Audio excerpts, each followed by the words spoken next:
बाही 11 दंड घेरवर काढायची।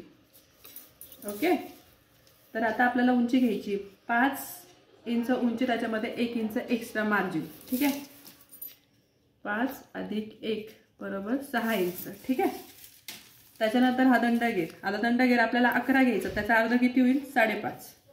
ठीक आहे, 5.5 घेतल्यावर त्याच्या पुढे आपल्याला 2.5 इंच मार्जिन घ्यायचं आहे। ठीक आहे, 2.5 इंच मार्जिन, त्याच्यावरती खाली पण आपल्याला सेम 2.5च घ्यायचं आहे। जेव्हा बाहीचं माप चेंज होतं, कमी जास्त होतं, तेव्हा हा आकार कमी जास्त होतो। ठीक आहे, आता आपण हा घेतलाय 5.5, 11 इंचाचा निम्मा, हा 2.5 घेतलाय, हे मार्जिन आहे, हे 2.5 घेतलंय। ठीक आहे, आता मध्ये आपल्याला घ्यायचं आहे 2 इंच। ठीक आहे, 2 इंच घेतल्यावर हा लाईन आपल्याला सरळ करून घ्यायची, पूर्ण खालीपर्यंत मारून घ्यायची आहे। त्याच्यानंतर अर्धा इंच मध्ये घ्यायचं आहे, अर्धा।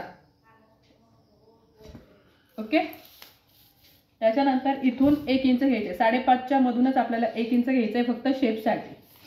ठीक आहे, तर आपला पहिला शेप घ्यायचा आहे असा, इथून घेऊन हा शेप इथे जॉईन करायचा आहे असा, आणि हा दुसरा शेप घ्यायचा आहे तो असा। 2 इंच घेतलाय।